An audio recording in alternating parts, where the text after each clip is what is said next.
Hello students, you are welcome to my channel English Guidance for School Children, and I am Rajeshri ma'am, trying to guide you for the English lessons.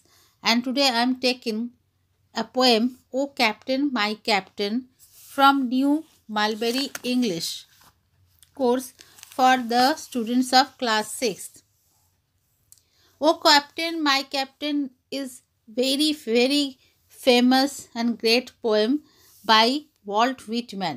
Vault Whitman के द्वारा लिखा गया ये poem बहुत ही great है and it is very much popular.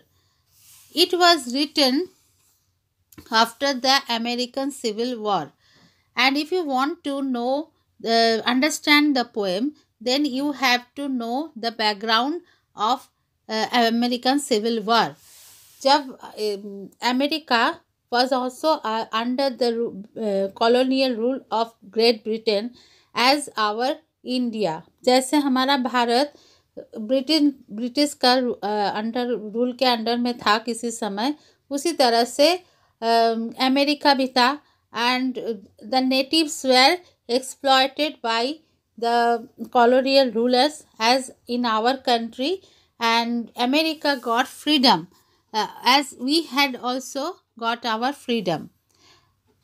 American civil तो पाने के लिए, फ्रीडम पाने के लिए उन लोगों को भी स्वतंत्रता संग्राम करना पड़ा, and it was called as American civil war. तो उसका उस समय क्या था कि वहाँ का जो निग्रो ब्लैक जो अमेरिका के ओरिजिनल निवासी थे, उन लोगों के ऊपर बहुत सारा अत्याचार किया जाता था. They were exploited, tortured by the white skin people. And Abraham Lincoln was an American president, great American president, who had fought for those slave Negro people of America, and the most important of his achievement was to remove slavery from America. पहले के ज़माने में क्या होता था, colonial ruler वहाँ के black लोगों को स्लेव बना के रखते थे. मतलब कोई उन लोगों को सैलरी पेमेंट नहीं दिया जाता था, ऐसे ही उन लोगों को काम करवाया जाता था, और अनलिमिटेड वर्क उन लोगों से करवाया जाता था. वो लोग उससे बच के भाग नहीं निकल सकते थे. उन लोगों का जो ऐसा कानून था, कहीं भी वो लोग भागने का कोशिश करते थे, उन लोगों को पकड़ के फिर से वापस लाया जाता था. तो ये सब अब्राहम लिंकन ने abolish किया. He wanted to abolish this corruption from America. And लेकिन बहुत जन वो तो पसंद नहीं करते थे क्योंकि उन लोगों को प्रॉब्लम हो जाता था. वाइट पीपल को, उन लोगों को फिर दिक्कत हो जाता, किसी से इतना सस्ता में काम नहीं करवा सकते थे. इसीलिए अब्राहम लिंकन को असैसिनेटेड किया गया, मतलब मार डाला गया. तो उसके बाद तो उन्होंने बहुत सारा अच्छा काम किया. एंड उसके बाद जब अमेरिका को जब फ्रीडम मिला, सब कुछ हुआ, तभी वो उनको असैसिन किया गया. तो इसीलिए the poet is lamenting over his death in this poem. Walt Whitman उन्हीं के डेथ के ऊपर इसी में इस पोएम को लिखा गया. This is an elegy. जब किसी के डेथ के बाद उनको रेस्पेक्ट दिखाने के लिए पोएम लिखा जाता है, उसको कहा जाता है elegy. So this is an elegy written on Abraham Lincoln by Walt Whitman. So let's start with the poem O captain my captain. O captain my captain, our fearful trip is done. यहाँ पे captain किसको कहा गया है? Abraham Lincoln को. तो ये poet जो है ये बहुत ही इमोशनल है इस समय. आवर फियरफुल ट्रिप, जो इतना बड़ा जो संग्राम किया गया, फ्रीडम फाइटिंग जो किया गया, जैसे हमारे देश में भी हुआ था, कितने लोगों को जान गया था, कितने लोगों को कितना तकलीफ झेलना पड़ा था. That is why this is a fearful trip. The ship has weathered every rack. Ship is here the United states of America. America को ही शिप कहा गया. जैसे कि ये एक शिप था और इसके चढ़ के इसके इसी में चढ़ के वो लोग एक बहुत बड़ा वॉयज मतलब समुद्र यात्रा कर रहे थे, जिसमें बहुत सारे आफत था, आंधी तूफान, उन लोगों ने उसको सहा। Withered every rack means faced many difficulties, बहुत जैसे शिप में चढ़ने से बहुत सारा डेंजर को फेस करना पड़ता है, उसी तरह से इस सिविल वॉर में भी उन लोगों ने बहुत सारा डेंजर को फेस किया। The prize we sought is won, लेकिन जो चीज़ के लिए वो लोग, जो मिशन के लिए ये फाइट लड़ रहे थे, वो उन लोगों को मिला। They had become victorious.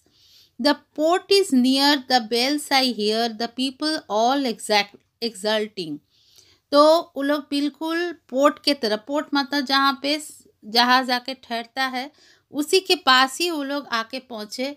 The bells I here, जब कोई जहाज आके पहुँचता है वहाँ पे बेल बजाया जाता है, तो बेल्स उनको सुनाई दे रहा था।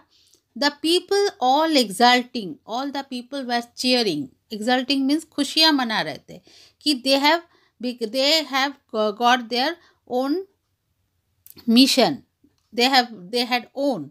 The while follow eyes the steady kill, the vessel grim and daring, लेकिन वो लोग उस वेसल को भी देख रहे थे जो कि स्टेडी मीन्स फॉर्म, कील मतलब क्या, शिप का जो नीचे का जो ढांचा होता है उसी को कील कहा जाता है। The vessel grim and daring, ये जो वेसल जो है शिप, वो ग्रीम मतलब एकदम ग्लूमी, लेकिन दुख भी भरा था उसी में। वो लोग विक्टोरियस बन गए, लेकिन फिर भी वो लोग दुखी थे। एंड डेयरिंग तो थे ही कि वो लोग बहुत फियरलेस थे, अनअफ्रेड थे। बट ओ हर्ट, तो वो लोग सब कुछ इतना कुछ पाते हुए भी उनके अंदर से दुख ही निकल आ रहा है। ओ हर्ट मतलब दुख भरा जो दिल जो है वही एक्सप्रेस कर रहे हैं इसके थ्रू। O the bleeding drops of red means blood, यहाँ पे लेकिन ब्लीडिंग भी हो रहा था, खून भी बह रहा था। Where on the deck my captain lies fallen cold and dead, कहाँ किससे कि माई कैप्टन मतलब अब्राहम लिंकन के बॉडी से जो ब्लीडिंग हो रहा था वो भी हो रहा था, और उसी से इमोशनल भी बन गए। फॉलन कोल्ड एंड डेड, और कैप्टन वहाँ पर कोल्ड एंड डेड पड़े हुए थे। O captain my captain rise up and hear the bells, O captain my captain आप उठिए, वो यहाँ पे उनको रिक्वेस्ट कर रहे हैं, विनती कर रहे हैं कि उठिए आप, देखिए हम लोग पहुँच गए हैं। Rise up for you the flag is flung, आप उठिए, देखिए आपके लिए झंडा फहराया जा रहा है। For you the bugle trills, bugle is a musical instrument which is played on the battle field. And trills एक तरह का म्यूजिकल नोट, एक तरह का सुर जो है जो युद्ध में बजाया जाता है, उसी को ट्रिल्स कहा जाता है, बहुत क्विक फास्ट। तो यहाँ पे कैप्टन तो ये है अब्राहम लिंकन, जिनके नेतृत्व में, लीडरशिप में इन लोगों ने इतना बड़ा सिविल वॉर को जीता। हाँ, वही यहाँ पर जहाज़ में पड़े हुए हैं, तो इसीलिए पोएट उनको रिक्वेस्ट कर रहे हैं, आप उठिए और उठ के देखिए आपके लिए झंडा फहराया जा रहा है, बीगल बजाया जा रहा है। For you bouquets and ribbon wreaths, और आपके लिए बोके भी लाया जा रहा है, फूल का जो तोड़ा है वो लाया जा रहा है।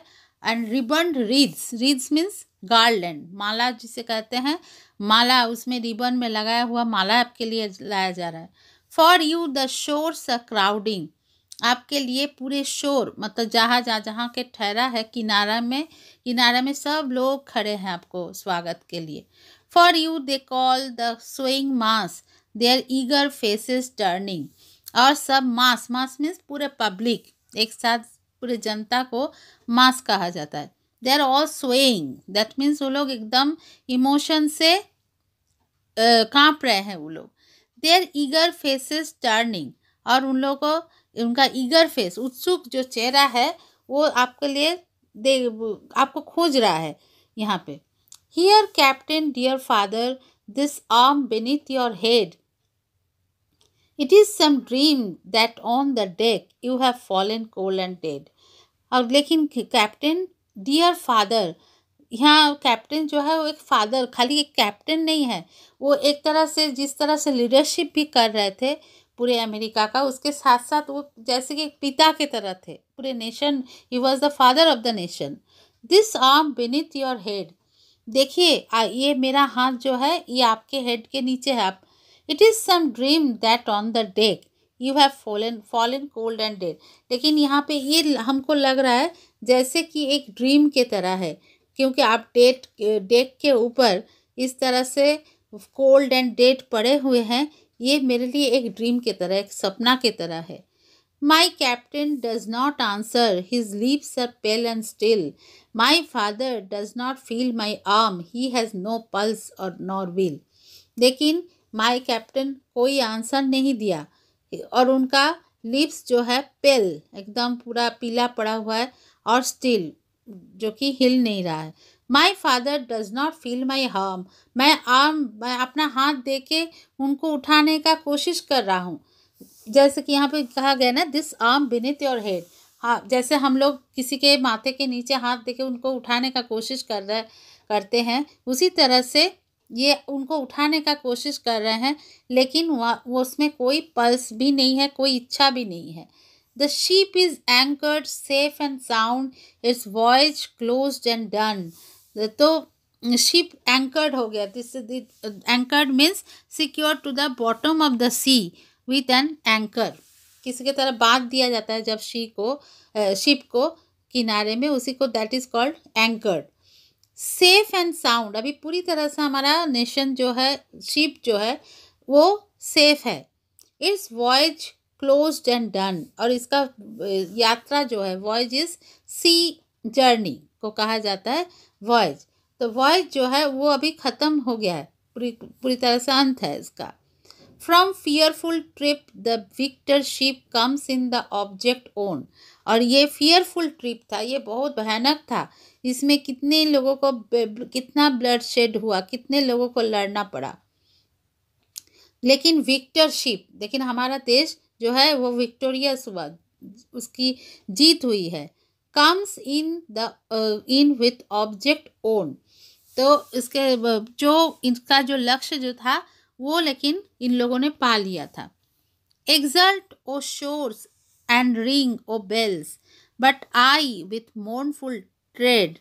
लेकिन एक्सल्ट ओ शोर्स माने किनारे में सब लोग बहुत खुशी है, they are all happy, they are all cheering, bells बज रहे हैं. बट आई, यहाँ पे पोएट बोल रहे हैं कि लेकिन मैं तो मोर्नफुल हूँ. I am sorrowful. And trade means मेरा जो आहट जो है, मेरा जो स्टेपिंग जो है पूरी तरह से वो सॉरोफुल है. Walk the dead my captain lies fallen cold and dead. क्योंकि कैप्टन यहाँ पे जो है, हमारे जो पिता हैं, हमारे कैप्टन हैं, वो यहाँ पर चुपचाप पड़े हुए हैं, उनके शरीर में प्राण नहीं है. So this is the explanation of the poem. Students, if you have any query, then you please ask it in the comment box. Thank you.